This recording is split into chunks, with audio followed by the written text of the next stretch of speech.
Greetings one and all, Musto0063 back for some more Mega Man 9. And after the dubious decision to tackle Hornet third, it's time for me to cement a better perfect run order, so let's go take on Concrete Man. Now usually when I see birds that drop object enemies, I'm quite fearful, but thankfully in this stage they're a lot tamer than say their Mega Man 2 or Mega Man 7 counterparts. The rocks they drop don't spawn new enemies, they simply shatter, and you can even quite easily, for the lower flying birds, shoot the rocks while they're still in the bird's clutches. Now of course it wouldn't be Mega Man without pit popping up enemies, so watch out for those, but provided the area is bird free, and that you've just destroyed one of the pit enemies before making your jump, because they will continuously pop up, you'll be absolutely fine. Getting a flashback to Elecman's opening screen here, but with one fewer enemy to deal with, and it being far less awkward to make a jumps up to the higher ledges, this is considerably easier. And that brings us to the mid-bosses of the stage, the elephants. The first and third will fling a pink ball towards you that rolls on the ground, the second will fling a green ball towards you that bounces on its way to the left. All three will suck up the ball before flinging it at you again, and you need to be careful that you don't get sucked up along with it. The first elephant is ridiculously easy to take out, what with the ladder being there to hang on, it allows you to attack while keeping out of range of the ball, but ultimately none of them are that hard to deal with. And apologies for not showing this off, but for the block type platforms, the ones where the indentations are much more pronounced have fake floors. Yes, that old trick. But again, initially introduced with no danger, although you can bet we'll have them over bottomless pits or spikes soon enough. A cannon, if you're not clumsy on, shouldn't be that troublesome. What a way to have a potential accidental perfect run come to an end. And oh look, told you we had the fake floor on the spike trap. There's a slightly easier cannon at the end of this screen since we can attack from a distance, but I still maintain the first one isn't too bad either. And the spider enemies previously saw drop down to the ground if you get too close, but that's fine if you immediately attack before they stop bouncing around, or in this case, if the ceiling is low enough, you can always just attack them right there and then. And unless you're desperate for health or bolts, stick to the bottom of the screen and you can easily dodge those weird plant-things projectiles. And we finish off the level with an ascending-descending platform section. Pretty self-explanatory, don't hang around for too long on any of the platforms and keep moving forward. That's the level, really. Wow. Wasn't it a short one? Don't fire concrete straight away, don't fire concrete straight away, don't fire... You bastard! Okay, yes, it's clearly dodgeable, but believe me, that is the worst thing you can do at any point during the fight by far. Now, ideally, you want to keep a little distance from concrete at all times, so that if he does do that attack, you can jump away to relative safety. But at the start of the fight, Mega Man is right in the corner, and it's much trickier to pull off. As for Concrete's other moves, he can dash across the screen until he collides with the wall, it's pretty easy to just jump over him, or he can jump to the ceiling and crash down to the floor. Just make sure you're in the air at this time, or you'll get stunned and be at the mercy of whatever Concrete's next attack is. And since this is the fourth Robot Master defeated, we obtain this piece of scrap metal, and we'll find out all about that in a cutscene coming up very shortly. By the way, that cannon was the only thing that damaged me in the stage. Told you it was a hell of a way for an accidental perfect run to be scuppered. I get Concrete Shot. As well as using it to attack enemies, it can also be used as a platform for Mega Man to gain some extra height, and in some specific stages, to solidify one-hit kill Magma. Yeah, there are a lot of secondary uses with Mega Man 9 Robot Master weapons. Anyway, cutscene time!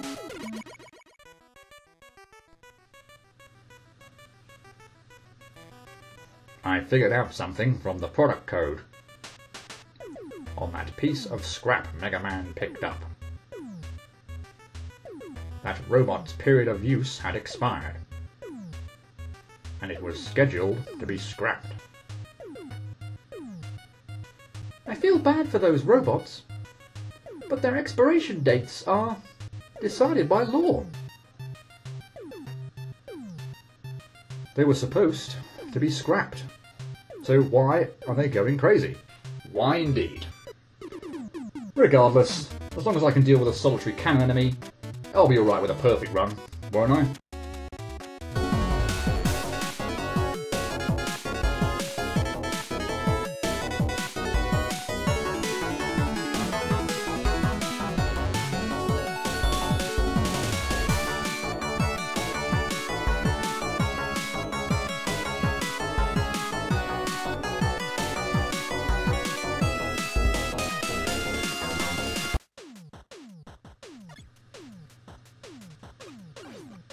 Yes, Of course I will.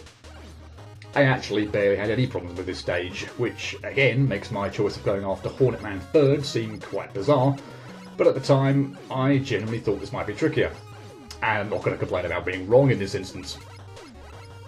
With somewhat apologies for the spam shooting sound during this opening section, I do find it's the best way to safeguard against the birds swooping in from the right hand side.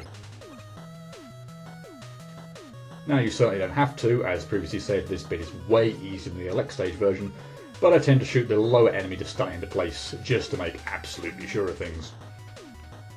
Now I didn't say all I wanted to about the dodging strategy for the elephants before, so might as well do that now, although the first one's obvious. For the second one, get close to him to avoid the loop of the ball, jump over it when it returns, and repeat as many times as needed. For the third one, just be mindful of your position in respect of the pits, especially during the suck phase.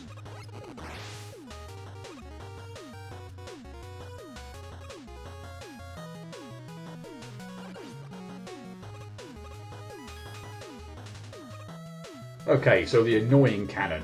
I typically try to drop down on the far left just as it's about to fire, and the trajectory is already assured. This hopefully should give me enough time to kill it before it fires again. In all honesty, jumping to avoid any additional projectiles shouldn't be that difficult, but somehow this cannon always remains as the part of the level I'm most nervous about.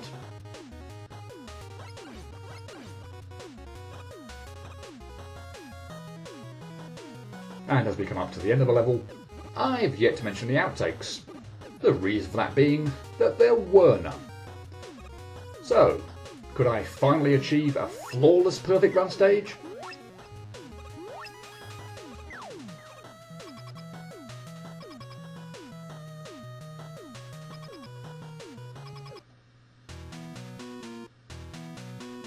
Don't fire concrete straight away, don't fire concrete straight away, don't fire— you bastard! Actually, those were my thoughts the first time I reached concrete, when I was a little too slow to react to the first volley, and he got me.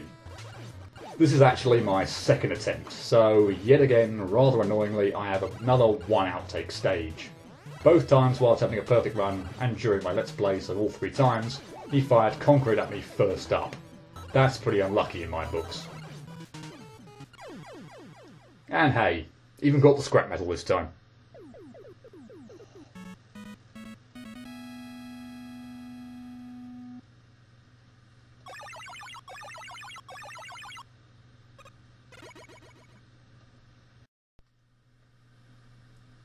Well, that went by a lot easier than expected. Sure, I didn't think the level would be all that troublesome. Concrete Man was another matter entirely, though. At least in my head beforehand. But I achieved perfection in just 5 minutes.